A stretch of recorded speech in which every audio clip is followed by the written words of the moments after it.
আজকের ভিডিওতে আমি আপনাদের বলবো কেরালা ব্যাকওয়াটারের একটা ট্যুর গাইড। এই ভিডিওটার উদ্দেশ্য হলো যারা প্রথমবারের জন্য কেরালা যাচ্ছেন তাদেরকে একটা সম্যক ধারণা দেওয়া যে আপনারা কিভাবে ব্যাকওয়াটারটা ঘুরে দেখতে পারেন। কারণ কেরালার ব্যাকওয়াটার হচ্ছে পৃথিবী বিখ্যাত, সারা পৃথিবী থেকে বিভিন্ন রকমের পর্যটক এই কেরালার ব্যাকওয়াটার দেখতে আসেন। কিন্তু এই সমগ্র কেরালা রাজ্যটা অজস্র পরিমাণে ব্যাকওয়াটার রয়েছে। এবার আমরা যখন প্রথমবারের যখন কেরালা যাব তখন আমরা কোন ব্যাকওয়াটারটা ঘুরে দেখব, কোন জায়গা থেকে গিয়ে কোন কোন জায়গাগুলো ঘুরে দেখব, সেইটা আমাদের কাছে একটা বড় প্রশ্ন চিহ্ন হয়ে দাঁড়ায়। এই সমস্ত প্রশ্নের সমাধান আশা করি আমাদের এই ভিডিওর মাধ্যমে আপনারা পাবেন। আর দ্বিতীয় উদ্দেশ্য হলো একটা বিকল্প পথের সন্ধান দেওয়া। আমরা জানি কেরালার অ্যালেপ্পি শহর মূলত ব্যাকওয়াটারের জন্য অত্যন্ত বিখ্যাত, কিন্তু এই অ্যালেপ্পিতে ব্যাকওয়াটারে যেতে গেলে আপনারা মনে করেন অনেক সময় এই ভ্রমণটা খরচ সাপেক্ষ হয়ে দাঁড়ায় বিভিন্ন রকম হাউস বোটের কারণে। এবার হাউস বোটে যেহেতু প্রচন্ড পরিমাণে টাকা আপনাদের খরচ করতে হয় হাউস বোটে থাকার জন্য, তো আমার এই ভিডিওতে আমি আপনাদের একটা বিকল্প পথের সন্ধান দেব। যারা হাউস বোটে থাকতে চান তারা স্বাচ্ছন্দ্যের সঙ্গে থাকতে পারেন, তাতে তো কোনো অসুবিধার কিছু নেই, কিন্তু আমার এই বিকল্পটা আশা করি অজস্র এরকম মানুষকে, অজস্র ভ্রমণার্থীকে একটা অনুপ্রেরণা যোগাবে যারা অল্প খরচের মাধ্যমে এই কেরালার ব্যাকওয়াটারটাকে উপভোগ করতে চান, একবার চোখের দেখা দেখতে চান। তো আমাদের এই ব্যাকওয়াটার জার্নিটা শুরু হয়েছিল মূলত একটা অদ্ভুত ঘটনার মাধ্যমে। আমার তো দক্ষিণ ভারত ট্রিপ ছিল, সম্পূর্ণভাবে কেরালা ট্রিপ নয়। তো কেরালাতে আমি যখন ভারখালাতে ছিলাম, সেই ভারখালাতে থাকার পর আমার ইচ্ছে ছিল আমরা ওয়াগামান যাব। ওগামান হলো একটা পাহাড়ি, কেরালার একটা পাহাড়ি গ্রাম। সেই জায়গাটা খুব একটা বেশি ট্যুরিস্ট যায় না। আমার ইচ্ছা ওখানে ওয়াগামানে যাওয়ার, কিন্তু আমার ওয়াইফ সোমাশ্রী বারবার বলছিল যে ব্যাকওয়াটার যাব, কেরালা আসলাম ব্যাকওয়াটার যাব না। তো ও ব্যাকওয়াটার যাওয়ার তো আমার খুবই ছিল। ইচ্ছে ছিল ওর একটা। মানে কেরালা গেছি তো আমি ব্যাকওয়াটার দেখবো বলে সেই জন্যই গেছি। এবার বিষয়টা হচ্ছে ও যখন বারবার করে আমাকে বলছে, প্রেশারাইজ করছে যে কেরালা আসলাম ব্যাকওয়াটার যাব না, সেদিনটা ছিল আমাদের বারকালাতে একেবারে শেষ রাত। ওটা সেদিন পর্যন্ত আমাদের হোটেল বুকিং ছিল বারকালাতে। এবার তার পরের দিন আমাদের বেরিয়ে যেতে হবে। তো এবার ও হঠাৎ করে আমাকে মানে বিকেল থেকে বলতে শুরু করেছে কেরালা আসলাম অ্যালেপ্পি গেলাম না, যদি আমরা অ্যালেপ্পিতে ব্যাকওয়াটার না দেখি তাহলে এই বিষয়টা কেমন দাঁড়াচ্ছে। সেই জন্য ওর একটা প্রেশার আমার উপরে কাজ করছিলই। আর এই বিষয়টা শুরু হয়েছিল একটা অদ্ভুত ভাবে। যখন আমরা একটা রেস্টুরেন্টে খেতে গেছিলাম সেখানে গিয়ে শুভাশিস একটা কেরালার ম্যাপ দেখতে পাই এবং সেটা একটা ফোনে নিয়ে আসি, এমনি নিয়ে আসে, কোনো কারণ নেই বা কোনো উদ্দেশ্য ছিল না। যে প্রথমে বলে এসছি কেরালা, যা কেরালার একটা ডিটেল ম্যাপ ওখানে ছিল, তো আমরা সেটা একটু দেখি, ওরা ফোনে নিয়ে এসছে। তো ভারখালাতে আমরা রাত্রে বসে, যখন রাত্রে কোনো কাজ নেই তখন বসে আছি এবং ওই ম্যাপটা এনলার্জ করে করে দেখতে থাকি। এবং দেখতে দেখতে একটা জায়গায় গিয়ে চোখ আটকে যায়, ভেমনাথ কয়াল ওখানে লেখা আছে। তো আমার তো যে অনেকদিন ছোটবেলার থেকে পড়েছি ভূগোলে যে ভেমনাথ কয়াল, তো তো সেইটা দেখে আমার মনে হচ্ছে এত কাছে রয়েছে আমি ভেমনাথ কয়ালের, অথচ ভেমনাথ কয়াল যাব না। তো আমি ওকে বারবার বলতে থাকি যে এবার চলো চলো তুমি একটা কোনোভাবে চলো। কিভাবে যে ওই জায়গাটা মানে যাওয়ার প্ল্যানিংটা হয়, মানে ও বলবে, কিন্তু ভেমনাথ কয়াল বিষয়টা কি আপনাদের যে একটু সহজ করে আমি বলে দিই। ভেমনাথ কয়াল হচ্ছে ভারতবর্ষের লংগেস্ট একটা হ্রদ। এটাকে কয়াল বলা হয় স্থানীয় মালায়ালাম ভাষায়। হ্রদ যেগুলো ব্যাকওয়াটারের হ্রদ সেটাকে বলা হয় কয়াল। ভেম্বনাথ লেক এটা হচ্ছে ইংরেজি নাম, এটা বাংলা করলে দাঁড়ায় হচ্ছে ভেমনাথ কয়াল। আপনারা ভূগোলের বইতে এটা ভেমনাথ কয়াল হিসাবেই পাবেন। আর দ্বিতীয় বিষয় হচ্ছে এটা হচ্ছে কেরালার লার্জেস্ট লেক, কেরালার সব থেকে বৃহত্তম হ্রদ, ভারতবর্ষের দীর্ঘতম হ্রদ, এবং এর সব থেকে দৈর্ঘ্যের সব থেকে বেশি যে অংশটা রয়েছে, সব থেকে দীর্ঘতম যে অংশ, এটা দূরত্ব হচ্ছে 96.5 কিলোমিটার, মানে দৈর্ঘ্যে প্রায় 96.5 কিলোমিটার পর্যন্ত দৈর্ঘ্য বিশিষ্ট একটা জায়গা। এবং প্রস্থ, এটা সব থেকে প্রশস্ত যে প্রস্থটা রয়েছে সেটা হচ্ছে প্রায় 14 কিলোমিটার। 230 স্কোয়ার কিলোমিটার এলাকা জুড়ে রয়েছে এই ভেমনাথ কয়াল।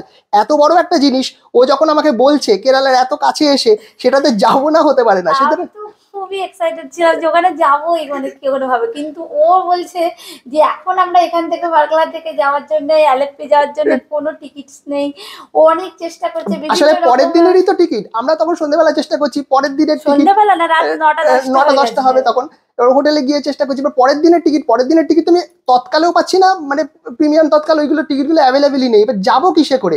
আমাকে যেতে হবে হচ্ছে অ্যালেপ্পি ওই ভেমনাথ কয়ালটাকে অ্যাক্সেস করার জন্য, কিন্তু সেটা তো আর সম্ভব হচ্ছিল না তখন। এবার তারপরে ওর যে প্রেশারটা আমার উপরে কাজ করছিল বারবার করে, এবার কি করব, এত বড় একটা জিনিস ওকে দেখাতে পারবো না, সেটা আমার মনের মধ্যেও কেমন একটা লাগছিল।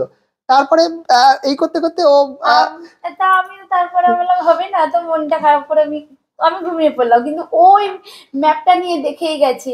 এবং ম্যাপটা নিয়ে যখন এনলার্জ করে দেখতে দেখতে একটা জিনিস দেখে যে বিভিন্ন ক্যানালগুলোই ভেমনাথ কয়াল থেকে চারিদিকে যেমন জালের মতো ছড়িয়ে আছে। তো ও সেটা দেখে ম্যাপ দেখে এবার দেখে যে না, একটা ট্রেন রুটে একটা জায়গায় গিয়ে ওই ক্যানালের মাধ্যমে ওই ভেমনাথ কয়াল বা এলএফপি পৌঁছানো যেতে পারে। মানে এটা মানে ও তখনও একদম শিওর ছিল আমার তো না, ওটা বাস্তব কোনো অভিজ্ঞতা নেই। মানে কোনোভাবেই ওর নিশ্চিত ছিল না যেটা যাওয়া যেতে পারে। তো এই করতে করতে আমাকে 3:30টার সময় আমাকে ডেকে তোলে যে ঘুম থেকে, যে দেখো এইভাবেও আমরা অন্য রুট দিয়ে আমরা মানে ব্যাকওয়ার্ডার্স এর মাধ্যমে আমরা ভেমনাথ কয়ালে পৌঁছাতে পারবো বলে মনে হচ্ছে। ওর মনে অজস্র প্রশ্ন ছিল, আমার মনে অজস্র সংশয় ছিল। যে জায়গাটা আমি ম্যাপের মধ্যে দেখতে পেয়েছিলাম সেটা হচ্ছে, আমি জানতাম ভেমনাথ কয়াল হচ্ছে এলএপির একটা অংশ, এই ভেমনাথ লেক ভেমনাথ বলা হয়, ওটা এলএপির অংশ। কিন্তু আসলে আমি দেখতে পাচ্ছিলাম এই লেকটার আরেকটা অংশে রয়েছে কোট্টায়াম বলে একটা জায়গা। সেই কোট্টায়ামের টিকিট কিন্তু আমি ট্রেনে পাচ্ছিলাম, মানে ফরচুনেটলি হোক আনফরচুনেটলি যাই হোক, কোট্টায়ামের একটা টিকিট আমি কিন্তু সেদিনকে ট্রেনে পেয়েছিলাম এবং রাত্রি 3:30টার সময় টিকিটটা কাটলাম। তারপরের অংশটা মানে একটা অদ্ভুত একটা নাটকীয় অংশ বলা চলে। না, আমি কিন্তু খুব মানে একটা দুশ্চিন্তার মধ্যে ছিলাম, কারণ হোটেল ছেড়ে দেবো, ছোট বাচ্চা নিয়ে অজানা জায়গায় চলে যাচ্ছি, 108 কিলোমিটার এক্সট্রা জার্নি করব, তারপরে কোথাও হোটেল নেই। যদি আমরা সেখান থেকে না যেতে পারি আলেপ্পি, তাহলে আমাদেরকে ফিরে আবার ওই ভারখালা শিবগিরিতে আসতে হবে, এছাড়া কোনো উপায় নেই। কোথায় থাকবো এটা নিয়ে আমার মনে খুব দ্বন্দ্ব ছিল। কিন্তু ও বললো ঠিক আছে তুমি দেখো, যদি আমরা যেতে পারি তাহলে আমাদের একটা সব থেকে মেমোরেবল জার্নি হবে এটা। আর আপনারা যারা যাবেন তাদের জন্য আমি একটা জিনিস বলে রাখি, সেটা হচ্ছে আপনারা কন্যাকুমারী থেকে কিন্তু আপনারা এই কোট্টায়াম পর্যন্ত আসতে পারেন। কোট্টায়াম রেলওয়ে স্টেশন পর্যন্ত কন্যাকুমারী থেকে আসার জন্য আপনারা অজস্র ট্রেন পাবেন। সকালের দিকে সাধারণত ট্রেনগুলো চলে। হ্যাঁ, ম্যাঙ্গালোর সেন্ট্রাল যে ট্রেনগুলো যায় সেই ট্রেনগুলো কিন্তু এই কোট্টায়াম শহরটাকে কভার করে। আর কোট্টায়াম থেকে কন্যাকুমারীর ডিস্টেন্স হচ্ছে 246 কিলোমিটার। আপনারা যারা তিরুবনন্তপুরম থেকে আসবেন তাদের জন্য সুবিধা রয়েছে, তারা 161 কিলোমিটার জার্নি করবেন এই কোট্টায়াম পর্যন্ত আসার জন্য। আমি ভারখালা শিবগিরি থেকে গেছিলাম, যেখান থেকে ডিস্টেন্স ছিল 127 কিলোমিটার এবং ট্রেনে দেখা ছিল 2 ঘন্টা সময় লাগবে। টিকিটটা কেটেছিলাম রাত্রি 3:30টার সময়। ওকে ঘুম থেকে তুললাম, ছেলে তখনও ঘুমোচ্ছে। এবার ওকে তুলে দেখালাম দেখো টিকিট কেটেছি। ও বললো ট্রেন কটা? আমি বললাম দেখো পরের দিন সকাল, মানে পরের দিন না সেদিনই সকাল 7টায় ট্রেন। এত ঘুম হয়নি। এবার ও মোটামুটি যেতেও হবে অনেকটা, কারণ আমরা তো রয়েছি ভারখালা সি বিচে। সি বিচ না, এটা ক্লিফ, ভারখালা নর্থ ক্লিফের ওপরে ছিলাম। এবার নর্থ ক্লিফ থেকে আমাদের ভারখালা স্টেশন পর্যন্ত যেতে হবে, সেটাও একটা চিন্তা, কোনো গাড়ি বুকিং নেই। এবার ওই মাঝরাতে কাকে বলবো গাড়ি বুকিং এর জন্য, সেটা একটা। এবার ও বলছে সকালবেলা তুমি কি গাড়ি পাবে? আমি বললাম ঠিক আছে দেখি যদি গাড়ি পাওয়া যায়। তো আপনারা যারা যাবেন তারা কিন্তু আগের থেকে মানে ট্রেনের টাইমিং অনুযায়ী গাড়িটা অ্যাডজাস্ট করে রাখবেন। তো যাই হোক, সকাল 5:30 পর্যন্ত জেগেই রইলো। সকাল 6টার সময় আমি যখন ভারখালাতে নর্থ ক্লিফের উপরে একটা হেলিপ্যাড গ্রাউন্ড আছে, সেখানে দেখি একজনই অটোওয়ালা ছিল, মানে উনি আমাকে নেবেন বলেই মনে এসেছিলেন ওখানে। এবার ওই সকালবেলা একজন অটোওয়ালাকে বললাম দাদা আমাদের স্টেশন পৌঁছে দেবেন? তখন সকাল 6টা বাজে, 7টায় আমার ট্রেন। বললো হ্যাঁ পৌঁছে দেবো। আমি বললাম দাঁড়ান আমি জিনিসপত্রগুলো নিয়ে আসি। আমি সমস্ত লাগেজ নিয়ে আসলাম, অটোতে তুললাম। বললো 120 টাকা নেবে। আমি ঠিক আছে 120 টাকা যা নেবেন নিন, কোনো অসুবিধা নেই বলে তারপরে জিনিসটা তোলার পর মোটামুটি আমি ওখান থেকে 15-20 মিনিট লাগে। 15-20 মিনিট পর মোটামুটি 6:30টার সময় গিয়ে আমি ভারখালা শিবগিরি স্টেশনে গিয়ে পৌঁছই। আমরা ভারখালা হোটেল থেকে চেক আউট করে যাচ্ছি 6:30 সকালবেলা। আমরা ভারখালা থেকে চেক আউট করে যাচ্ছি, এখন যাচ্ছি ভারখালা স্টেশন, ভারখালা শিবগিরি স্টেশন। আমার মনে হয় আজকে যে একটা এক্সাইটিং জার্নি হতে চলেছে আমাদের জন্য, অন্য রকমের কিছু। আমি জানি না, পুরোটা কনফার্ম নয় পুরো প্ল্যানটা সম্পর্কে, তবে যদি ওটা হয়ে যায় বাস্তবে তাহলে মানে one of the most memorable days in Kerala trip আজকে আমাদের হতে চলেছে। এই হচ্ছে ভারখালার জায়গাটা, সকালবেলার পরিবেশ। তারপর সেখান থেকে আমি যে ট্রেনটা ধরি সেটার নাম হচ্ছে পুরুষোত্তম এক্সপ্রেস। সকালবেলা 7টার সময় সেই ট্রেনটা আসে এবং এই ট্রেনটার কিন্তু একটা বিশেষ বৈশিষ্ট্য আছে। এই ট্রেনটার নাম্বার হচ্ছে, আপনাদের বলে রাখি, 1665 পুরুষোত্তম এক্সপ্রেস।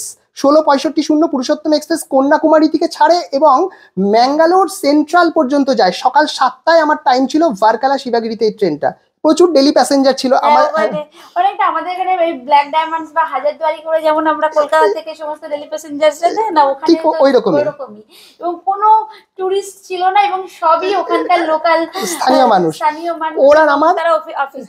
ওরা আমার আলাদা আলাদা দিকে সিট পড়েছে। ট্রেনে গিয়ে দেখলাম যে আমার সিট ওর সিট একদম মানে অন্য দিকে আলাদা আলাদা পড়েছে। এবার আমার বসার ইচ্ছা ছিল জানলার পাশে, আনফর্চুনেটলি আমরা কেউই দুজনের মধ্যে কেউই জানলার পাশে সিটটা পাইনি। আমার পাশে বসেছিল একটি মেয়ে, মানে একটি তরুণী মেয়ে বসেছিল। এবার আমার তো ইচ্ছা এই ভিডিওটা শুট করব, কারণ আমি কিছুটা জেনে গেছি বলতে আমি ওই রুটটা দেখার পর আমি ওখানে দেখতে পেয়েছি যে কিছুটা যাওয়ার পর ওখানে একটা শহর পড়বে কেরালা, যেটার নাম হচ্ছে কোল্লাম। কোল্লাম আপনারা জানেন কাজু বাদামের জন্য বিখ্যাত, কাজুর শহর কোল্লাম বলা হয়। কোল্লাম থেকেও কিন্তু আলেপ্পি যাওয়া যায় বাই রোড, হ্যাঁ যাওয়া যায়। এবার ও আমাকে বলছিল একবার সকালবেলা যে প্রেসার দিচ্ছিল, তুমি কোল্লামে নামো, কোল্লাম থেকে বাসে চলে যাও আলেপ্পি। আমি বললাম দেখো একটা নতুন জিনিস যখন আমি ম্যাপে দেখেছি ওটা আমি গিয়ে টেস্ট করে দেখবো, ওই পর্যন্ত যাই, তারপরে যা হবে দেখা যাবে। তো এবার যে বিষয়টা দাঁড়ালো সেটা হচ্ছে এই পুরো কোল্লাম শহর, যে কোল্লামের যে railway station, Kollam railway station ছাড়ার পরেই আমাদের ট্রেনের জানলা দিয়ে দেখতে পেলাম ব্যাকওয়াটার, সেই কেরালার বিখ্যাত কিছু ব্যাকওয়াটার। যে জায়গাটা পড়বে সেটা হচ্ছে মুনরো টুরুট্টু বলে একটা স্টেশন আছে, মুনরো টুরুট্টু।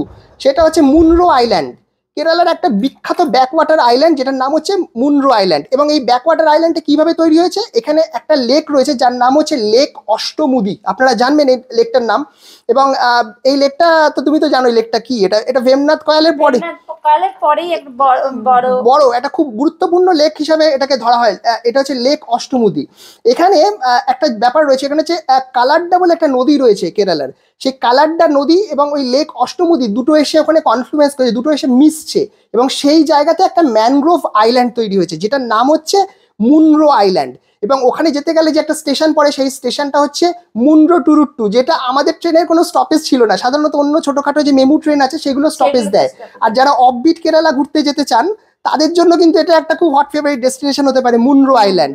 ওখানে আপনারা ছোট ছোট নৌকা, ক্যানোর ব্যবস্থা করা আছে, ছোট ছোট নৌকা বা এই সমস্ত ডিঙি নৌকো নিয়ে ওই মুনরো আইল্যান্ডটা ঘুরে ঘুরে দেখা যেতে পারে। ওটা একটা অফবিট ডেস্টিনেশন কেরালার। তা যাই হোক, আমি তো এখানে অফবিট ওই কেরালার মুনরো আইল্যান্ডে যাচ্ছি না, আমি যাচ্ছি একেবারে সব থেকে গুরুত্বপূর্ণ জায়গা, যেটা হচ্ছে আলেপ্পি বা ভেমনাথ কয়াল। হচ্ছে ওই ট্রেনটা জার্নি শুরু হলো। এবার জার্নিতে প্রথম অংশে যেটা হলো সেটা হচ্ছে যে সকালে তো ব্রেকফাস্ট করে আসিনি। এবার আমার ছেলের বেশ কিছুটা খিদে পেয়েছে, বলছে বাবা এটা কি বন্দে ভারত এক্সপ্রেস? না, যেহেতু এসি ট্রেন ছিল, বলছে বন্দে ভারত, তাহলে তো সকালে ব্রেকফাস্ট দেবে। বললাম ব্রেকফাস্ট দেবে না, কিন্তু আমরা ওখান থেকে একটা স্থানীয় খাবার পেয়েছিলাম ট্রেনের ভেতরে। এবং ট্রেনের ভেতরের অ্যাটমসফিয়ারটা আমার একটা বলার জায়গা আছে, কোনো প্যাসেঞ্জার কারোর সাথে কেউ কথা বলছে না, এটা অদ্ভুত। অফিস যাত্রী হোক বা যদি এমনি প্যাসেঞ্জার হয়, মানে এত ডিসেন্ট, এত ওয়েল বিহেভড সাউথের এই কেরালার প্যাসেঞ্জাররা, মানে অদ্ভুত, কোনো আওয়াজ নেই। আপনি স্টেশনে একটা জিনিস, আমার পাশে একজন বয়স্ক ভদ্রলোক, মানে বয়স্ক না, মানে মধ্যবয়স্ক একজন বসেছেন। তো তিনি কিছুক্ষণ পর তার ব্যাগ থেকে একটা টিফিন বক্স খুলে মানে খেতে শুরু করলেন। কিন্তু টিফিনটা দেখে আমি অবাক হয়ে গেছি, এটা কলা পাতায় মোড়ানো, পুরো প্যাকেটটা থেকে বার করলো, পুরোটা কলা পাতায় মোড়ানো। তো ওটা দেখে আমার এত ভালো লেগেছে। এবার আমরাও যেটা খেয়েছিলাম সেখানে আমি নিয়েছিলাম ইডলি। আমার তো জানেন দক্ষিণ ভারতে গিয়ে দক্ষিণ ভারতের খাবারের প্রতি আমার একটা বিশেষ আকর্ষণ ছিলই। আমি নিয়েছিলাম ইডলি, সাম্বার, তারপরে কোকোনাট চাটনি, এসব দিয়েছিল। খাওয়ার পর কিছুটা যাওয়ার পর 2 ঘন্টা তো আমাদের জার্নি, 2 ঘন্টা 15 মিনিট মতো লাগার কথা। এবার তারপরে একটা স্টেশন আসলো যেটার নাম হচ্ছে চাঙ্গেনেশ্বরী স্টেশনটা কিন্তু ক্রস করে বেরিয়ে গেল। এই স্টেশনটা হচ্ছে আমাদের কোট্টায়াম স্টেশনের ঠিক আগের স্টেশন। এই স্টেশনটা সম্পর্কে বলে দিই, আপনারা যদি যান এই ট্রেনে তাহলে এই স্টেশনটা ভালো করে খেয়াল করবেন, চাঙ্গেনেশ্বরী স্টেশন। চাঙ্গেনেশ্বরীটা কেন ইম্পর্টেন্ট, কারণ এটা হচ্ছে কেরালার একটা ডিস্ট্রিক্ট। এই ডিস্ট্রিক্টটা কি জন্য গুরুত্বপূর্ণ, কারণ একদিকে রয়েছে কোট্টায়াম, আরেকদিকে রয়েছে চাঙ্গেনেশ্বরী। এই দুটো ডিস্ট্রিক্ট কিন্তু ওই ভেমনাথ কয়ালেরই অংশ। তাহলে চারিপাশে ডিস্ট্রিক্ট গুলো রয়েছে। আচ্ছা, এখানে মূলত আপনারা দেখতে পাবেন যে 3টে ডিস্ট্রিক্ট রয়েছে, 3টে জেলা রয়েছে। একটা হচ্ছে কোট্টায়াম, যেখানে আমি যেতে চাইছি, আর একটা হচ্ছে চাঙ্গেনেশ্বরী, যে স্টেশনটা কোট্টায়ামের আগের স্টেশনে পড়বে, আর একটা হচ্ছে ভায়াকাম। এই 3টে জেলা এই ভেমনাথ কয়াল কভার করছে। পুরো এখানে মানুষের বসবাস রয়েছে, কিছু সেটেলমেন্টস রয়েছে, হিউম্যান সেটেলমেন্টস। এই পুরো ভেমনাথ কয়ালের আশেপাশে কিছু হিউম্যান সেটেলমেন্টস রয়েছে। মূলত 4টে জেলা বা 4টে অঞ্চল, আমি জেলা বলবো না, 4টে এলাকা এই মানুষের বসবাসগুলো রয়েছে। একটা হচ্ছে আলেপ্পি, যেখানে ওই ভেমনাথ কয়ালের এক অংশে রয়েছে আলেপ্পি, যেখানে মানুষের হিউম্যান সেটেলমেন্টস আছে, মানুষের বসতি রয়েছে। আর একটা অংশ রয়েছে কোট্টায়াম, যেখানে আমি যেতে চলেছি। আর তৃতীয় অংশ রয়েছে কোচিন, যেটার নাম আপনারা শুনেছেন, কেরালা মানে কোচিন আপনারা জানেন, কোচিন ওখানে ইন্টারন্যাশনাল এয়ারপোর্টও রয়েছে। আর একটা হচ্ছে চেরথালা, চেরথালা বলে আর একটা চতুর্থ জায়গা, যেখানেও কিন্তু মানুষের একটা বসতি রয়েছে। যে চারটে বসতি ওই টোটাল ওই যে লেক ভেম্বনাদ, এই চারটে বসতি, এই পুরো চারটে অঞ্চল এই ভেম্বনাদের আশেপাশে অবস্থিত। তো যাই হোক, এবার আমরা নেমে পড়লাম কোট্টায়াম আমাদের রেলওয়ে স্টেশনে। কোট্টায়াম রেলওয়ে স্টেশনে নেমে ওই যে আনসার্টেন ব্যাপারটা তো ছিলই, এবার আদৌ যাওয়া যায় কিনা সেটাও আমি জানি না, যে এখান থেকে আদৌ এখান থেকে কোনোভাবে আলাপুজা যাওয়া যায় কিনা, সেটাই দেখবো যদি যাওয়া যায় কিনা। দেখুন চলুন বাইরে যাই, জিজ্ঞেস করি। হ্যাঁ, কোল্লাম থেকে যাওয়া যায়, যাওয়া যায়। এটা অন্য রুটে চলে এসছে, এটা আলাপুজা না। হ্যাঁ, এর ভারকালা শিবগিরির পরের স্টেশনটাই ছিল, পরে দুটো পরের স্টেশনই ছিল করলাম। দেখি যাওয়া যায় কিনা। আস্তে আস্তে বেরিয়ে আসলাম, বেরিয়ে এসে একে ওকে জিজ্ঞেস করলাম যে কোথায় যাব কোথায় যাব।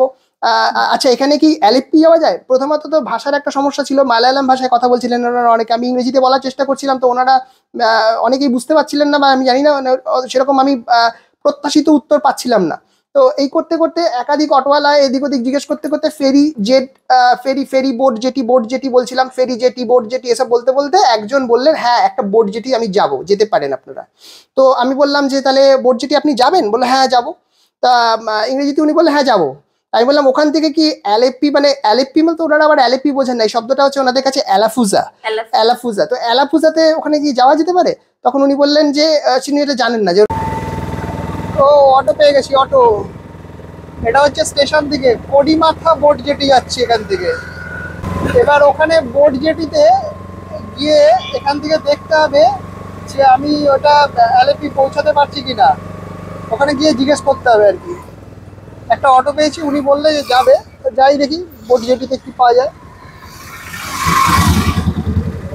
হ্যাঁ, ওখানে একটা বোট জেটি আছে, যে বোট জেটিটার নাম হচ্ছে কোডিমাথা বোট জেটি। তাহলে আপনারা খেয়াল রাখবেন, আপনারা যদি তিরুবনন্তপুরম থেকে আসেন বা কন্যাকুমারী থেকে আসেন, যে কোনো জায়গা থেকে আসেন, তাহলে আপনাদের প্রথম যে স্টপেজ আপনাদের নামতে হবে সেটা হলো Kottayam railway station. Kottayam railway স্টেশনে বাইরে বেরিয়ে আপনারা বলবেন কোডিমাথা বোট জেটি নিয়ে যাব। তারপর একটা অদ্ভুত অভিজ্ঞতা, কোট্টায়াম শহরটা আমার তো ধারণাই ছিল না, মানে তিরুবনন্তপুরম শহর দেখেছি, একটা বিশাল বড় কেরালার অত বড় একটা শহর, ওখানে সবকিছু আছে। কোট্টায়াম তো ভীষণই একটা মানে ওয়েল এস্টাবলিশ শহর, বড় বড় বিল্ডিং, সেখানে ব্যাংক থেকে শুরু করে কলেজ, স্কুল, বাস স্টপ সবকিছু রয়েছে। এবার এই কোট্টায়াম শহর দিয়ে আস্তে আস্তে যাওয়ার পর হঠাৎ করে দেখছি একটু জঙ্গলের মধ্যে হঠাৎ করে নেমে গেল। হ্যাঁ, জঙ্গলের মধ্যে নেমে গেল এবং খুবই নির্জন একটা পথ, কেউ ছিল না। আমার মনে হয় এখানে কড়িমাথা বোট জেটিতে আমি চলে এসেছি।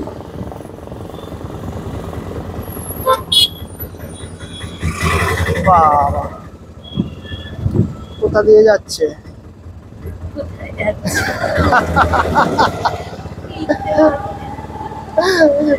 কি অবস্থা, কোথায় আসলাম? কড়িমাথা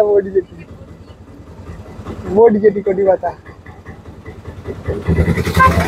আমি ছাড়া আর এখানে মনে করে লোকাল মনে হয় নেই আর কড়িমাথা বোট জেটিতে। আমরা গেছি অটো নিয়ে, ওখানে দাঁড়ালাম। এবার গিয়ে দুজন ওখানকার স্থানীয় মানুষ ছিলেন, হ্যাঁ তিনজন মতো স্থানীয় মানুষ ছিল, ওনাদেরকে জিজ্ঞেস করছি যে এটা কি কড়িমাথা বোট জেটি? অটোওয়ালা বলছে এবার ওই এখান থেকে কি বোট ছাড়ে আলাপুজা যাওয়ার জন্য? তো ওনারা ওনাদের ভাষায় বলছেন যে হ্যাঁ এখান থেকে আলেপ্পি বলছে, হ্যাঁ আলাপুজা বোট ছাড়ে। Sir, will I get the boat to Alappuzha from here? Alappuzha? হ্যাঁ, What kind of Albi? I didn't get you. Alafuza. Aleppi. Alapura. Huh? Pronunciation Alapura. Alafuza, not Alafuza. Boat.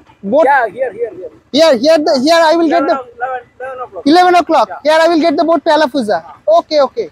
Fine. Sir, will this boat go to Alafuza? Aleppi. So when will this start? 11:30. Can I go in? Okay. And the tickets will be in the boat itself. Oh, darun. Come. Life jacket নাও। এই সামনে বসবো আমরা একদম। এই হচ্ছে boat.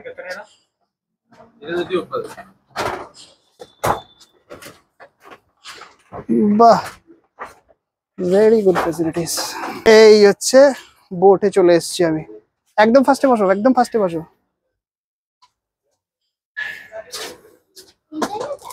এই জায়গাটাতে বসবো, এখান থেকে বসো, ওখানে বসো, ওখানে বসো। যে এটা, এই জলটা কিসের জানো? এটা লেক ভিম্বিনাদ। এটাই কানেক্টেড হয়েছে অ্যালাফুসা টু এটা কোট্টায়াম, এটাই ব্যাকওয়াটার। যাই হোক, এই যে বোটটা যেটা আমরা নিয়েছিলাম এটা কিন্তু কেরালার সরকারি একটা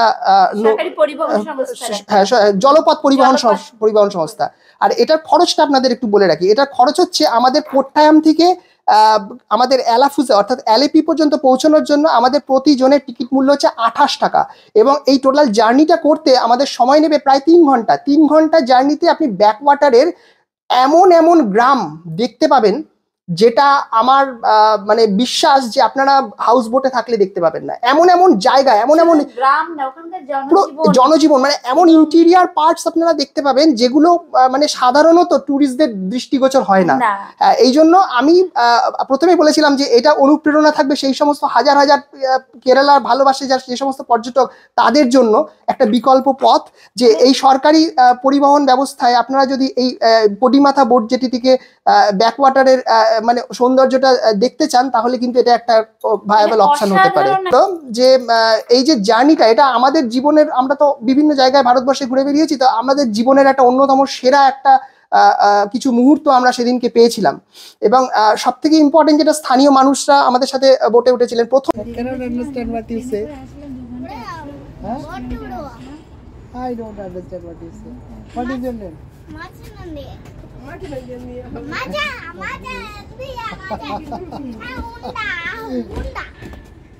কি বলছে বলতো? বাসি এন্ডি উন্ডা বলছে। মানেটা তো আমি জানি না কি বলছে। কি বলছে তার মানে জানি আমি। বোট জেটিতে যাওয়ার পরেই আপনারা যেটা করতে পারেন, মানে আমি নিজে যেটা করেছিলাম সেটাই বলবো আপনাদের জন্য। আপনারা চাইলে, আমরা যখন গেলাম তখন বেশ নৌকাটা ছাড়তে অনেকক্ষণ টাইম নেবে, সময় আমার হাতে টাইম 1 ঘন্টা আমাদের সময় ছিল। 11:30টার সময় ওখান থেকে নৌকাটা ছাড়বে, সকাল 11:30। এবার আমি ওখান থেকে আশেপাশে ওই যে বোট জেটি ছিল, বোট জেটির পাশ দিয়ে যে ক্যানাল, অ্যাকচুয়ালি বোট জেটির প্রথম অংশটা হচ্ছে একটা ক্যানাল বা একটা ছোট্ট খাড়ি। সেই খাড়িটার পাশ দিয়ে কিছু মানে পেভমেন্ট করা আছে রাস্তা, সেই রাস্তা দিয়ে আমি হেঁটে হেঁটে হেঁটে হেঁটে কিছুটা গেছি, অনেকটা গেছি। তারপর ওখানে একটা পাম অয়েল একটা ফ্যাক্টরি আছে। হ্যাঁ, ও যায়নি, ও বসেছিল নৌকার মধ্যে, আর আমি গেছি, গিয়ে একটা পাম অয়েল ফ্যাক্টরি আছে। এবং অদ্ভুত একটা সৌন্দর্য আমি ওখানে লক্ষ্য করলাম, সেটা হচ্ছে ওয়াটার লিলি আর লোটাস, পদ্ম ফুল এবং ওয়াটার লিলি দুটোই ফুটে আছে ওই আমাদের ব্যাকওয়াটারের মধ্যে। যখন বোটটা ছাড়েনি না, ছেড়ে গেল তখনও দেখতে পেয়েছি, কিন্তু আমি যদি নাও জানো দেখতে পাবেন সময় ওই পথটা দিয়ে যাবে। হ্যাঁ, দেখতে পাবে। এবার বিষয়টা হচ্ছে, আপনারা যখন বোট জার্নি শুরু করবেন খেয়াল রাখবেন যেন আপনারা যতটা কাছে, মানে যতটা সামনের দিকে বসতে পারেন, যতটা সামনের দিকে বসতে পারবেন ততটা আপনাদের এটা দেখতে সুবিধা হবে। এটা একটা ভেন্টিলেটেড ব্যবস্থা, কাঠের তৈরি একটা নৌকা, চারিদিকে খোলামেলা আছে, হাওয়া বাতাস আছে, ভালোই, খুব অসাধারণ একটা অভিজ্ঞতা হবে। এবং আপনাদের বলে দিই, এই ব্যাকওয়াটারের এই যে জার্নিটা, কি কি দেখবেন ব্যাকওয়াটারে। এবার একটা প্রশ্ন হচ্ছে, আপনারা ব্যাকওয়াটারে কি কি দেখবেন? এই ব্যাকওয়াটারের জার্নিটা কি কি দেখতে পেয়েছি আমরা পেয়েছি, এবং আপনারা যেগুলো দেখবেন মনোযোগ দিয়ে, আমি ওই জন্য আপনাদের এই গাইডটাই বলছি যে আপনারা কি কি দেখবেন, খেয়াল রাখবেন, এই জিনিসগুলো আপনাদের পড়বে। 4টে স্তর রয়েছে এই ব্যাকওয়াটারের জার্নিতে, আমাদের এই জার্নিতে। প্রথম যে অংশটা পড়বে সেটা হচ্ছে, আপনাদের একটু আগেই বললাম, একটা ক্যানাল, ক্যানালের মধ্যে নৌকাটা ছাড়বে, বোটটা ছাড়বে, এবং সেখানে ক্যানাল দিয়ে নৌকাটা কিছু দূর এগোনোর পরে প্রথমেই যে অংশটা আপনাদের মানে চোখে পড়বে এবং বেশ কিছুটা অবাক হয়ে যাবেন, সেটা হচ্ছে একটা লোহার ব্রিজ।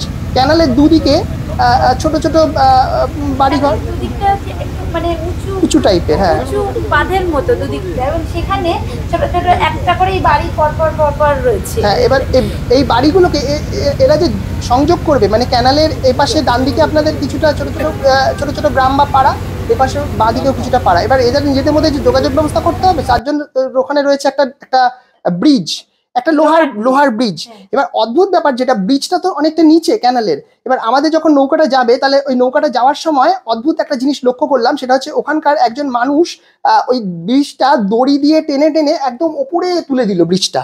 এটা আপনারা লক্ষ্য করবেন, এটা দেখার বিষয়। এটা কখনো আপনি দেখেননি, আমি মানে মোটামুটি হলপ করে বলতে পারি, কোনো জায়গায় আপনার মনেই হবে না আপনি ভারতে আছেন। ভারতবর্ষে যে এই জিনিস দেখা যায় অদ্ভুত, একটা ব্রিজ এরকম উঠে যাবে দড়ি দিয়ে, তারপরে নৌকাটা তার ভেতর দিয়ে ক্রস করে যাবে, তারপর ব্রিজটা এসে আবার জুড়ে যাবে। এই যে অদ্ভুত যে এই যে জলপথ, মানে একটা দারুণ সুন্দর একটা ব্যবস্থা। এবার ব্রিজটা যাওয়ার পর সেকেন্ড যেটা জিনিসটা আমাদের চোখে পড়লো আর কি, আপনারাও এটা ভালো করে খেয়াল রাখবেন, সেটা হচ্ছে বোট জেটি, যেটাকে আমরা ফেরি হ্যাঁ, স্টপ বলি।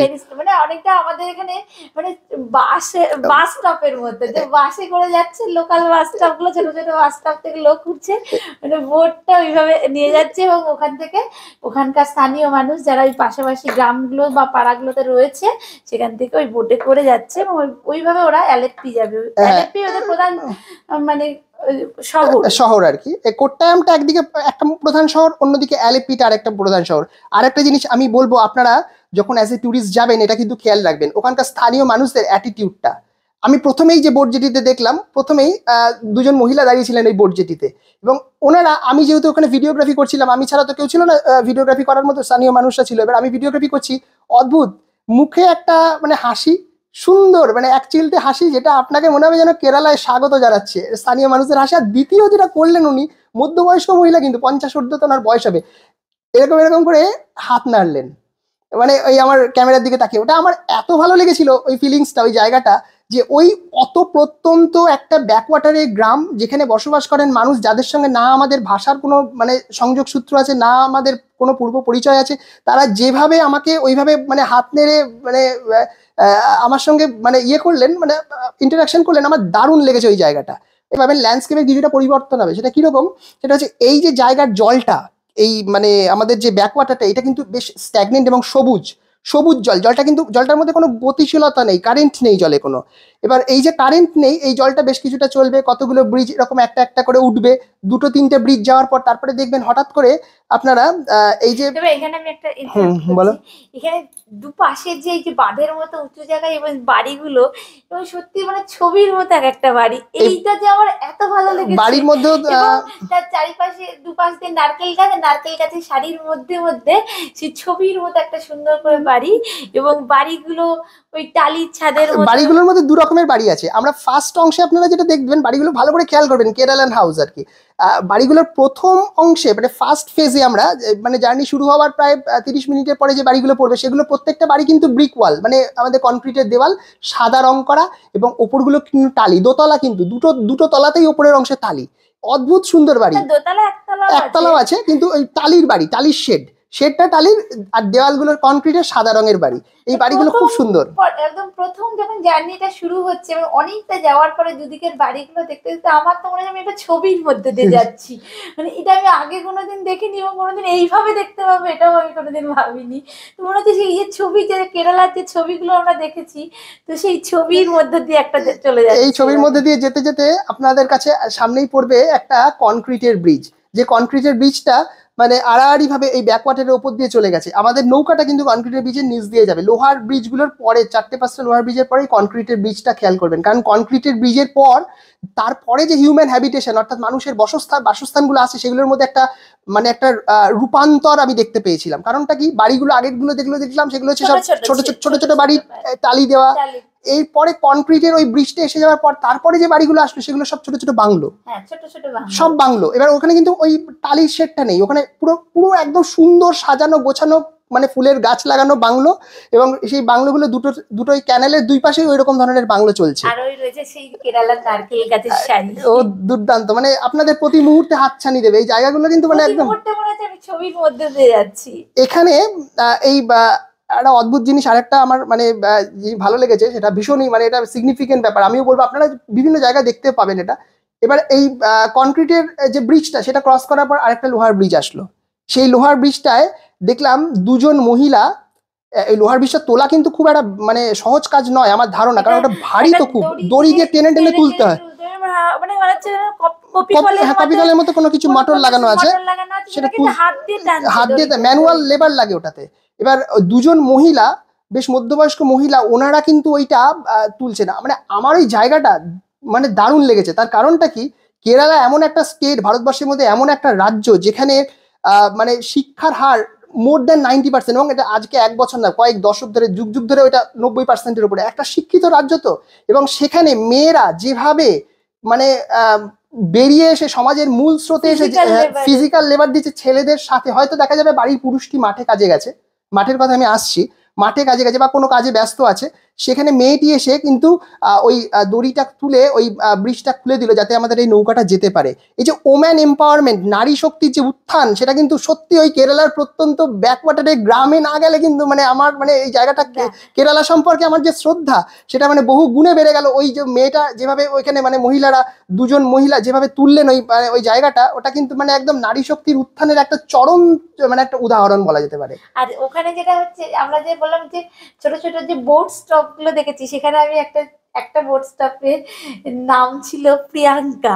মানে ওখানে মানে দুটো কি তিনটেই মাত্র বাড়ি আছে, তো তার জন্য একটা বোট স্টপ, মানে ওই বাড়ির লোকেরা পাড়া টাইপের আর কি, পাড়া টাইপের। তার বোট স্টপটার নাম হচ্ছে প্রিয়াঙ্কা। তো ও আমাকে বলছে আচ্ছা এখানে মনে হয় কারোর নাম প্রিয়াঙ্কা। আর আরেকটা জিনিস খেয়াল রাখবেন, বোট স্টপ গুলো যখন মানে ওই ফেরিতে যখন ওই বোট স্টপে যাবে তখন টুং টুং টুং টুং করে একটা ঘন্টা বাজাবে। মানে ওখানকার যদি কেউ থাকে বোট স্টপে ওঠা যেন, বাস স্টপে যেমন বাসে যেমন ঘন্টা, হ্যাঁ ওরকম একটা টুং টুং করে ঘন্টা বাজাবে, কেউ থাকলে ওখানে মানে এসে এই নৌকায় উঠতে পারে। এটা একটা বিষয়। আর দ্বিতীয় যে একটা জিনিস দেখলাম এখানে, আপনারা খেয়াল রাখবেন জল বোট স্টপে গিয়ে হাত দেখাবে তখন বোটটা ওখানে গিয়ে দাঁড়ায়। এদের টাইম আছে কিন্তু সেটা ওনারা জানেন স্থানীয় টাইম কটায়, সেটা এক একটা বোট স্টপে যাওয়ার নির্ধারিত সময় রয়েছে, সেই সময়টা কিন্তু মেনটেন করেই ওই নৌকাটা ওইভাবে যায়।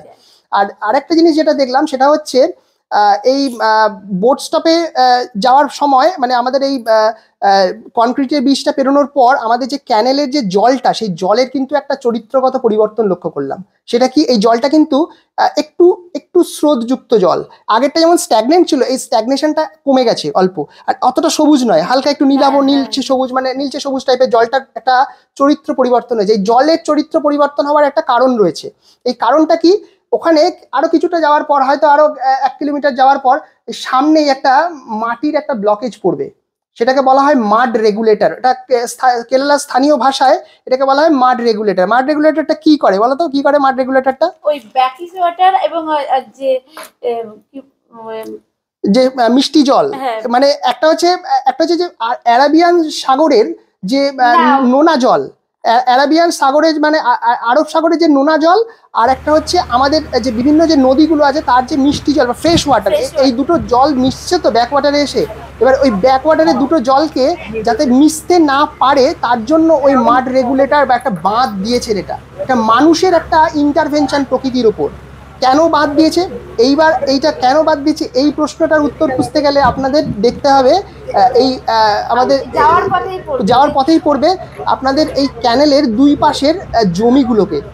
প্রথমে যে উঁচু বাঁধের মতো রয়েছে, বাঁধের হচ্ছে বাড়ি, ঠিক তার পিছনেই রয়েছে কিন্তু এগ্রিকালচারাল ল্যান্ড। ওটা যথেষ্ট নিচু, মানে যে ক্যানেলের উপর দিয়ে আমরা যাচ্ছি সেই জল স্থলের থেকে কিন্তু ওই ল্যান্ডগুলো নিচু। এইটা খেয়াল রাখবেন আপনারা।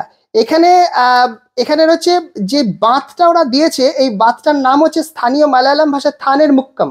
এই থানের মুক্কাম বাঁধ, এই বাঁধটা একটা মাটির তৈরি একটা বাঁধ। এই মাটির তৈরি বাঁধ দিয়ে একটা সমুদ্রের লবণাক্ত জল আরেক দিক থেকে আসছে নদীর ফ্রেশ ওয়াটার, এই দুটো জলের স্রোতকে আটকানো হচ্ছে যাতে দুটো জলের স্রোত একসাথে মিশতে না পারে।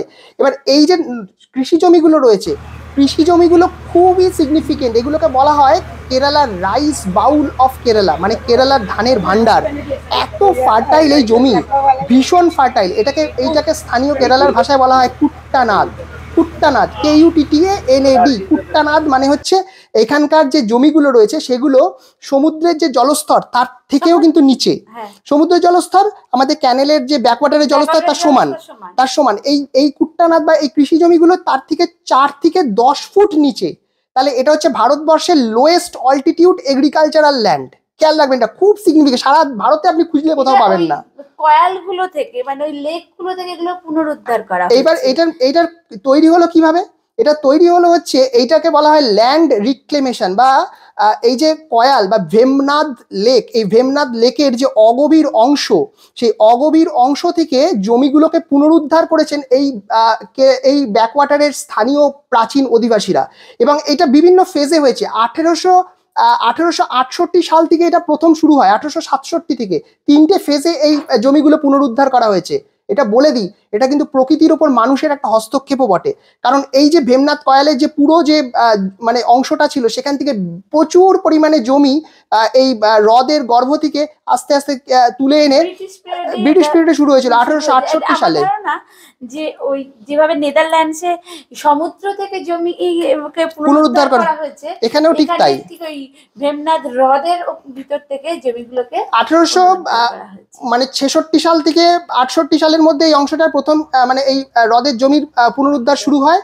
এবং এটা তখনও তো প্রাইভেট এন্টারপ্রেনারশিপের মাধ্যমে, মানে ব্যক্তিগত মালিকানাধীন কিছু জমি, কিছু মানুষ হয়তো এভাবে হ্রদের যে মানে হ্রদের অগভীর অংশ থেকে জমিটাকে নিয়ে নিত। কিভাবে নিত? হ্রদের জল তো রয়েছে ওই জমিতে, ওখানে ওদের কাছে একটা চাকা আছে, যে চাকাটাকে নাম বলে চাকরাম, ওরা বলে চাকরাম। ওই চাকরামটাকে পা দিয়ে এরকম করে প্যাডেল করতে হয়, পা দিয়ে প্যাডেল করলে জলটা বেরিয়ে যেত। হ্যাঁ, মোটর ছিল না তখন, ওটা পা দিয়ে মানে ম্যানুয়ালি করতে হতো, জলটা বাইরে বেরিয়ে যাবে ছিটকে, এবং জলটা বাইরে বেরিয়ে গেলে আস্তে আস্তে জলটা বেরিয়ে গেলে ওখান থেকে যে অগভীর যে জমিটা সেটা পাওয়া যেত, সেটা কৃষি জমি হিসেবে পরবর্তীকালে ওরা ব্যবহার করেছে। এবং আরেকটা জিনিস যেটা, এটার নাম বললাম কুট্টানাদ।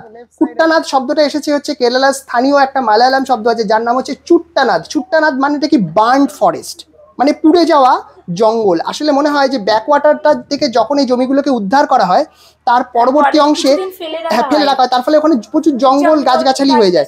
এই অরণ্যটা পুড়িয়ে দেয় বা কোনো কারণে আগুন লেগে যায়, হ্যাঁ রিক্লেম করেছে, এবার ওটা পুড়িয়ে দিয়েছে হয়তো, তার ফলে ওই অংশটা পুরো পুড়ে যাওয়া একটা মানে অরণ্যের রূপান্তরিত হয়। এবং সেই কাঠগুলো, পুড়ে যাওয়া কাঠের কাঠগুলো, সেগুলো কিন্তু মাটি খুঁড়লে ওই কুট্টানাদে এখনো পাওয়া যায়। আমরা যখন কুট্টানাদটা দেখলাম তখন দেখলাম একটা অংশে পুরো সাদা পাখিতে ভর্তি, পুরো কালো পাখি এবং সাদা পাখি, মানে এটা হচ্ছে অনেক জায়গায় জল, এখনো জল দেখেছি।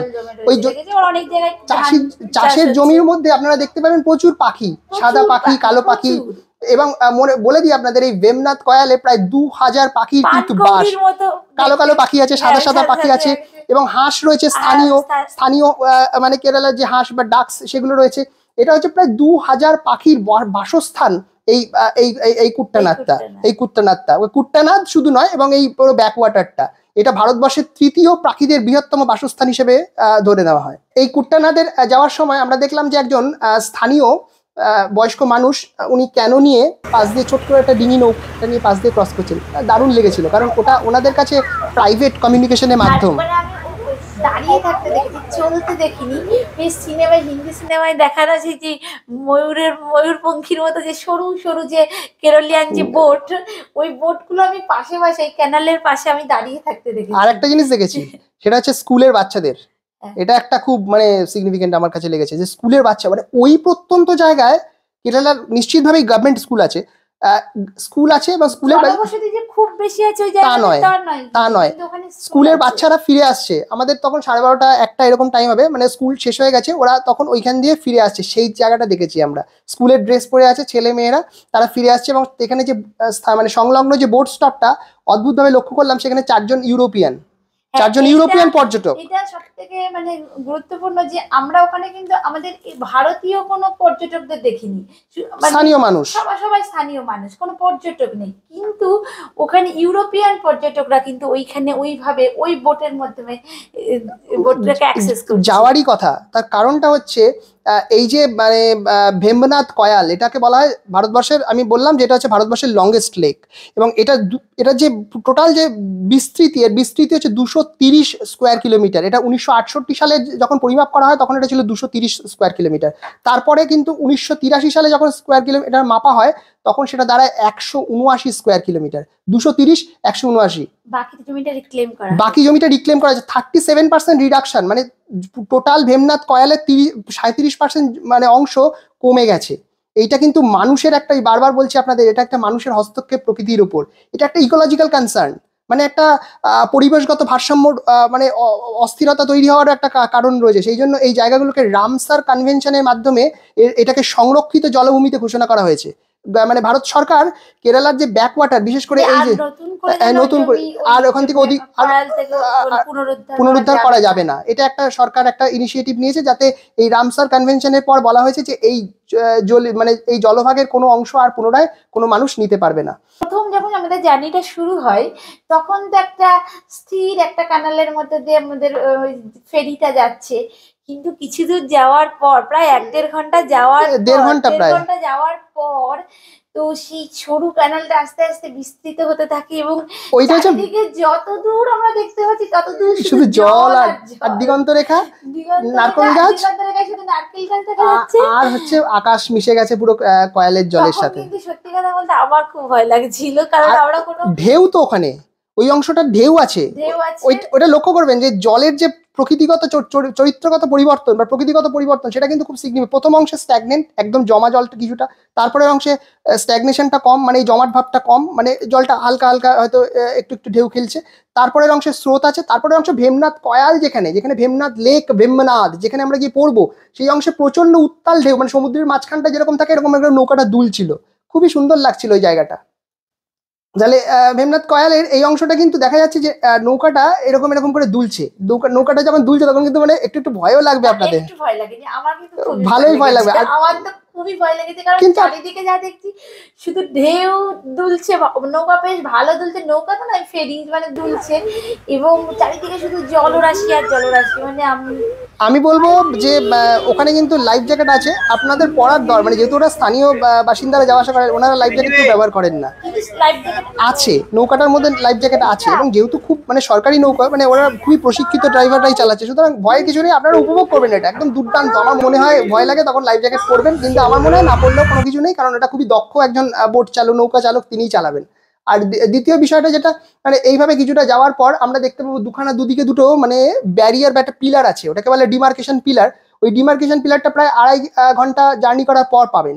এবং এই যে ডিমার্কেশন করা আছে কয়ালে ঢুকছে, এই যে এখানে একটা লাইভ পোস্ট আছে, আর এই পাশে একটা পোস্ট আছে, এইখানটা একটা পোস্ট আছে, এই যে পোস্টটা চলে গেল, এই কয়ালে ঢুকে গেল।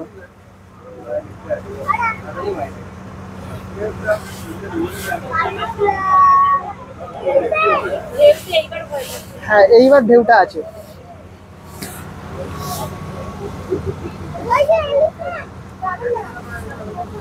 ডিমার্কেশন পিলারটা আসলে আপনারা দেখতে পাবেন যে আমরা কেরালার যে অত্যন্ত বিখ্যাত হাউস বোটের কথা বলি, সেই হাউস বোট গুলো দাঁড়িয়ে আছে। 2.5 ঘন্টা যেতে হবে, 2.5 ঘন্টা। আমাদের জার্নির কিন্তু প্রায় 2.5 ঘন্টা সময় কেটে গেছে, এখন আমরা এরকম একটা জায়গায় এসে পৌঁছেছি। 2.5 ঘন্টা ধরে জার্নিটা চলছে প্রায়।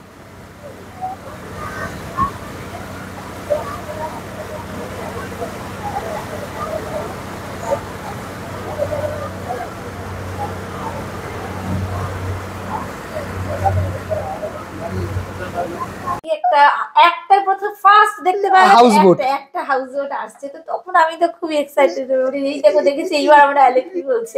হ্যাঁ, এবার হাউস বোট, অনেক হাউস বোট, তারপরে আরো যতটা যাই তারপরে দেখতে পাই অনেক অজস্র হাউস বোট দাঁড়িয়ে আছে, মানে হাউস বোট গুলো অ্যাকচুয়ালি ওই পর্যন্তই আসে। তারপরে কিছুটা যাওয়ার পর আস্তে আস্তে 2.5 ঘন্টা, প্রায় 3.5 ঘন্টা, 3.5 ঘন্টা ওই জায়গাটা, মানে হাউস বোট গুলো ম্যাক্সিমাম লেভেল ওই পর্যন্তই। বুঝতে পেরেছেন? আমরা 2.5 ঘন্টা যে অংশটা দেখলাম, এটা কিন্তু হাউস বোটে সাধারণত কেন কোনো পদ্ধতিতে এটা দেখার সম্ভাবনা, দেখানোর সম্ভাবনাও নেই আর কোনোভাবে টুরিস্টদের। তাহলে আরেকটা যেটা দেখবো, তারপরে আস্তে আস্তে এই ভেমনাথ কয়ালটা মানে ওই সরু হয়ে আবার একটা ক্যানেল তৈরি করেছে, ওই ক্যানেলের মধ্যে আমরা ঢুকে যাচ্ছি। তারপরে এই যে ক্যানেলে ঢুকবো তখন দেখবেন আপনার হরাইজন দিয়ে একটা হোটেল দেখা যাচ্ছে, হোটেল অলিভিয়া। এটা আলেপ্পির একটা বিখ্যাত হোটেল, এখান থেকে কিন্তু মানে ভেমনাথ কয়ালের পুরো আউটস্টেজ দেখা যায় ছাদ থেকে, কোনো পেইড প্রমোশন নয় এটা, আমার যেহেতু আমি দেখেছিলাম হরাইজনে সেই জন্য বললাম যে আলেপ্পি শহরে চলে আসছি, আলেপ্পি শহরে আমরা চলে আসছি।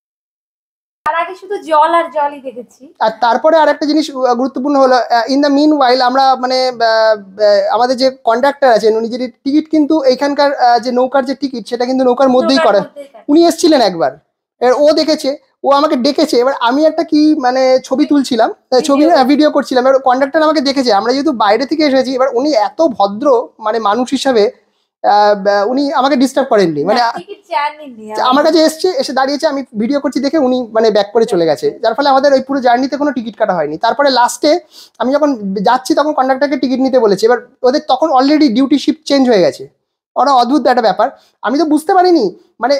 তারপরে যখন ঢুকেছি আমরা ওই ক্যানালের মধ্যে, তখন ওই জায়গাটা ছিল হচ্ছে প্রাচ্যের ভেনিস, পুরো প্রাচ্যের ভেনিস, ওটা আমরা অ্যালেপ্পি শহরের মধ্যে চলে এসেছি, ক্যানালটা অ্যালেপ্পি শহরের মধ্যে দিয়ে বিস্তৃত হয়েছে পুরো টোটাল শহরটায়। মানে ওই ক্যানাল দিয়ে যেহেতু আমরা টুরিস্টরা যে বোট রাইডিং যেগুলো করে সে ওই আপনারা যদি বোট রাইডিং করেন, আপনারা যদি বোট ভাড়া নেন দিনের জন্য, বা হাউস বোটে যান, ওই ক্যানাল দিয়েই যেতে হবে। ওদের ডিউটিটা চেঞ্জ হয়ে, ওনাদের ডিউটি চেঞ্জ হওয়ার পর নতুন কন্ডাক্টর এসেছে, তারপরে ওনাকে আমি বললাম যে দেখুন আমার তো টিকিট কাটা হয়নি, তখন বলছে ওই টিকিট তো আমি আর দিতে পারবো না, তাহলে আমাকে টিকিট দিতে হবে এখানকার। আমি বললাম তাও দিন, কারণ এটা তো আমার কাছে একটা হিস্টোরিক জার্নি, তাই দিন। তো উনি আমাকে টিকিট দিলেন সেটা হচ্ছে অ্যালেপ্পি টু কোট্টায়াম, কিন্তু উল্টোটা, আমি জার্নিটা করেছি উল্টোটা, কোট্টায়াম থেকে অ্যালেপ্পি, আর উনি আমাকে টিকিট দিয়েছেন অ্যালেপ্পি টু কোট্টায়াম। তো যাই হোক, ওই টিকিটের মূল্য ছিল 28 টাকা প্রতিজন, জনপ্রতি 28 টাকা টিকিট দিলেন। উনি খুবই ভদ্র মানুষ, আমাকে জিজ্ঞেস করলেন কোথা থেকে এসেছেন, মানে ওনাদের যে হ্যাঁ থাকি কিনা, মানে আমি কিভাবে ওইখানে অ্যাক্সেস করলাম প্রথমে বুঝতে পারিনি, আমি ইংরেজিতে বলছিলাম। তো এবার তারপরে উনি আমার সঙ্গে ওইভাবে অ্যাক্সেস করার, মানে উনি ভাবছেন, জিজ্ঞেস করছে কিভাবে অ্যাক্সেস করলাম, ওটা কোট্টায়াম থেকে কিভাবে অ্যালেপ্পিতে আসলাম। অ্যালেপ্পিতে শহরে আসার মানে অ্যালেপ্পির ওইখানে যাওয়ার পর আমাদের একটা অদ্ভুত সুন্দর অভিজ্ঞতা হলো। ওখানকার মানুষের যে হসপিটালিটি দুর্দান্ত, মানে অতিথিপরায়ণতা মানে ভাষায় প্রকাশ করার মতো না, এত ভালো এত ভালো এত দুর্দান্ত। মানে আমরা বসে আছি, অ্যালেপ্পির ক্যানালে চলে এসছে, বুঝতেই পারিনি, মানে আমি তো মন্ত্রমুগ্ধের মধ্যে দেখছি, ছবি তুলছি, ও মানে মানে আমাদের যে 3 ঘন্টা পেরিয়ে গেছে সেটা আমরা ভাবতে পারিনি। একজন পেছন থেকে বলছে this is the last stop, okay একজন ওখানকার স্থানীয় মানুষ বলছেন, যে উনি বলছেন যে this is the last stop. তা আমি তাকালাম, বলছে yes it's the last stop, it's Alleppey. তাহলে বুঝতে পারলাম যে অ্যালেপ্পি পৌঁছে গেছি, মানে আমি ভাবছিলাম আরো চলুক জার্নিটা, খুব সুন্দর। এই টোটাল জার্নিতে আপনাদের কাছে আমি একটা ডিটেলস দিলাম। এইবার অ্যালেপ্পি ওখান থেকে উঠে আপনারা অ্যালেপ্পি শহরে পৌঁছে গেলেন। এইবার অ্যালেপ্পি শহরে পৌঁছে আপনাদের গাইডটা করে দিয়েছি কিভাবে এবার অ্যালেপ্পি শহরে পৌঁছে আপনারা কি করবেন। ওখানে একটা আপনাদের যে হোটেল নেওয়া থাকবে বা হোমস্টে নেওয়া থাকবে, আমার যেমন ব্যক্তিগতভাবে একটা হোমস্টে নেওয়া ছিল, আমি হোমস্টেতে গিয়ে লাগেজগুলো রেখে দিলাম। এইবার যেটা করবেন সেটা হচ্ছে আপনারা যেটা দেখে এসেছেন সেইটার একটা অংশ আপনাদের এক্সপিরিয়েন্স করার আছে এখানে। সেটা কি, আপনারা যেটা দেখেছেন কুট্টানাদ হচ্ছে একটা এগ্রিকালচারাল ল্যান্ড, যেখানে প্রচন্ড পরিমাণে ধান উৎপন্ন হয়, এবং এখানকার ধানগুলো হচ্ছে পৃথিবী বিখ্যাত কুট্টানাদের ধান, কারণ এটা তো কয়ালের জমির থেকে নিয়ে এই চাষটা করা হচ্ছে।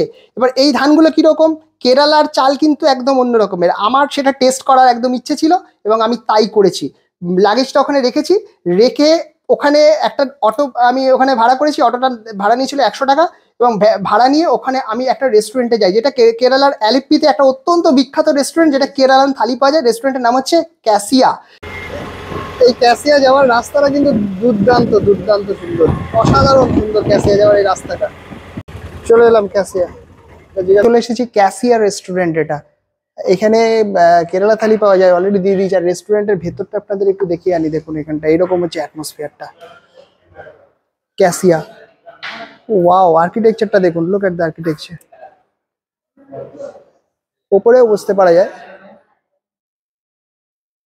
আর নিচেও বসা যায় এখানে। ওয়াও, অসাধারণ। ভেজিটেবল মানে কেরালা থালি যেটাকে বলা হয়।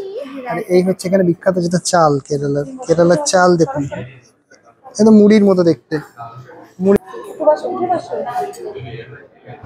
এইটা হচ্ছে ডাল, এই যে এটা হচ্ছে সাম্বারের মতো ডাল, এটা আমরা তো খেয়েছি সব জায়গায়। হ্যাঁ, বেগুন টেগুন সব দেওয়া আছে, কারি পাতা বেগুন টেগুন দিয়ে ডাল, এটা হয়ে গেল। আর এই যে জিনিসটা আছে,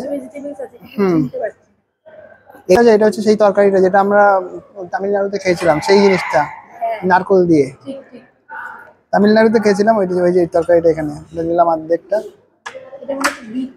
হ্যাঁ, বিট দিয়ে করা একটা তরকারি এটা বিট আর নারকোলের উপরে তৈরি করা একটা তরকারি। একদম অসাধারণ খেতে, আমাদের নারকেল নাড়ুর মতো খেতে অনেকটা।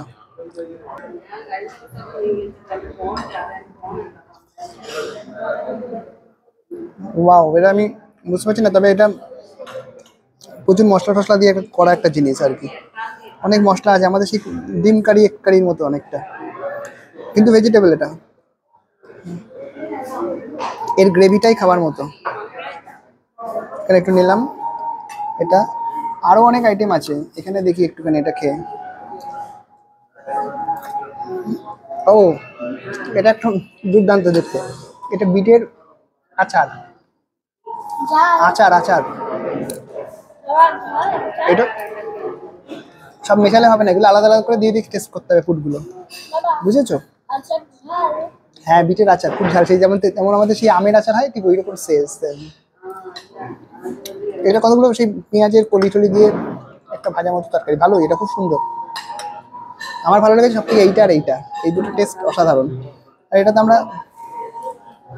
খেয়েছি নারকলের যে ইয়ে থাকে সেইটা, এই দুটো দিয়ে গেছে। এই দুটো হচ্ছে তোমাদের ইয়ে, এখানে এটা এটা দই, এটা মিষ্টান্ন, এটা মিষ্টান্ন। আর এইটা একটু খেয়ে দেখবো আমি, এটা দুধ দিয়ে করা একটা শরবত, কিন্তু এটা টক স্বাদের, স্বাদটা হচ্ছে টক। এখানে এটাও একটা ঝোল টাইপের, এটা স্যুপ টাইপের জিনিস। এইটা হচ্ছে টোটাল কেরালা থালি। শেষ পাতে রয়েছে পায়েস, আমাদের পায়েসের মধ্যে কিন্তু একটা গন্ধ আছে, এই যে কেরালা যে এলাচ আছে, এলাচের গন্ধ হেবি সুন্দর। ক্যাসিয়া রেস্টুরেন্ট, ওই ক্যাসিয়া রেস্টুরেন্টে গিয়ে আমি ওখানে কেরাল থালি অর্ডার দিই, এবং কেরাল থালি অর্ডার দিয়ে প্রথম আমি ওই কেরালার চালটা দেখলাম, অদ্ভুত সুন্দর লেগেছে, মুড়ির মতো দেখতে, মোটা মোটা। এই চালগুলোর মধ্যে প্রচন্ড পরিমাণে মানে ফাইবার রয়েছে, মাইক্রোনিউট্রিয়েন্টস রয়েছে, এবং ভীষণ রকম পুষ্টিগুণ সম্পন্ন এই কেরালার এই চাল। উচ্চ ফলনশীল ধান নয়, কিন্তু এটা প্রচন্ড পরিমাণে পুষ্টিগুণ সম্পন্ন, প্রচুর মিনারেলস রয়েছে। তো আমরা ওই কেরালার থালিটা ওই ক্যাসিয়া রেস্টুরেন্টে গিয়ে ভীষণ ভালোভাবে খেয়েছিলাম, এত সুন্দর তার টেস্ট, সেই টেস্ট মানে ভোলার নয় কখনো। তা আপনাদের এইভাবে আমি গাইড করে দিলাম যে কিভাবে আপনারা কেরালার কোট্টায়াম দিয়ে গিয়ে অ্যালেপ্পির ব্যাকওয়াটারে পর্যন্ত গিয়ে পৌঁছতে পারবেন, এবং সেখানে কোথায় থাকবেন।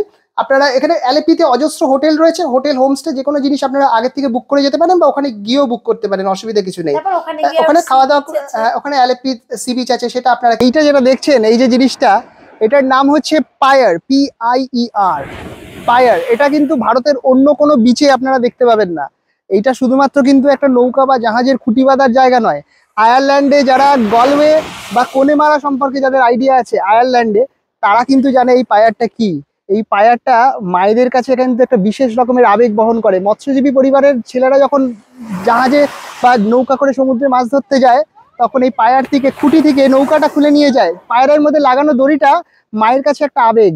এই পায়ারগুলো কিন্তু আয়ারল্যান্ডের ইতিহাসে অনেক ট্র্যাজিক ইনসিডেন্টের সাক্ষী বহন করে। আর এই ভারতবর্ষের ইতিহাসে কিন্তু পায়ার এইরকম বিচ কোথাও নেই। ব্রিটিশ আমলে এটা তৈরি হয়েছিল। এবং মনে রাখবেন, যারা আপনারা James সিঞ্জ Riders to the sea পড়েছেন, মরিয়ার দুঃখ যারা জানেন, তারা এই পায়ারটা জানেন। ওই শব্দটা কিন্তু আমার ওখান থেকেই শেখা। কিভাবে দেখবেন, অ্যালাফুজা আছে, সি বিচ। তা এভাবে আপনারা ওইখানকার স্থানীয় দেখার জায়গা বলতে অ্যালেপ্পিতে একটা সি বিচ আছে, কিন্তু অ্যালেপ্পিতে তো লোকে সি বিচ দেখতে যায় না, অ্যালেপ্পিতে দেখতে ব্যাকওয়াটার। অ্যালেপ্পির এই ব্যাকওয়াটারের জার্নিটাই যেন আমাদের কাছে পুরো মানে ডেস্টিনেশনের থেকেও বিখ্যাত, ডেস্টিনেশনের থেকেও গুরুত্বপূর্ণ। একটা ইংরেজিতে যে কথা আছে না, যে দ্য জার্নি ইজ মানে এখানে journey more beautiful than the destination. এটা পারফেক্ট যেন এই অ্যালেপ্পির আমাদের এই জার্নিটার ক্ষেত্রে। এবং সব থেকে আমার কাছে যেটা ভালো লেগেছে, স্থানীয় মানুষদের সঙ্গে যেতে পেরেছি। আর আমার কাছে আর একটা জিনিস যেটা ভালো লেগেছে, সেটা হচ্ছে অত্যন্ত কম প্রাইসে আমি এই জিনিসটা অ্যাক্সেস করতে পেরেছি, এবং এমন কিছু অভিজ্ঞতা যেটা আমার সারা জীবনের ভ্রমণ অভিজ্ঞতার মধ্যে একটা সমৃদ্ধি দান করবে বলে আমার মনে হয়। এবং মানে এত সুন্দর, মানে এত এখনো পর্যন্ত আমার জীবনে এত সুন্দর একটা পথ দিয়ে আমি যাইনি, মানে এতটাই ভালো লেগেছে, এখনো পর্যন্ত ভুলতে পারছি না। আপনারা গেলেও আপনাদেরও আমার মনে হয় একই রকম ভালো লাগা তৈরি হবে। আপনারা হয়তো অনেকে গেছেন অ্যালেপ্পি কেরালা, যারা গেছেন তারা কিভাবে অ্যালেপ্পিতে কি কি দেখেছেন কমেন্টসে জানাতে ভুলবেন না। আর যারা যাননি তাদের জন্য আমি একটা গাইড দিলাম, একটা দিশা দিলাম। আপনারা নিজেদের মতো এটা অবশ্যই পরিমার্জন করতেই পারেন। তা আপনাদের কেমন লাগলো আজকে আমাদের এই আলোচনা? যে আলোচনাটার একটা বেশ বড় অংশ ছিল আমাদের ব্যক্তিগত অভিজ্ঞতা, এবং তার নিরিখে আমরা এই একটা ট্যুর গাইড আপনাদের সামনে উপস্থাপন করলাম। কেমন লাগলো জানাতে ভুলবেন না। যদি ভালো লাগে নিশ্চয়ই জানাবেন। আর আমাদের চ্যানেলে যদি আপনারা প্রথমবারের জন্য এসে থাকেন, আমাদের চ্যানেলটাকে সাবস্ক্রাইব করে আমাদের পাশে থাকবেন। নমস্কার, ধন্যবাদ। আপনারা দেখছেন শুভাশিস সমাজশ্রী ভ্রমণ।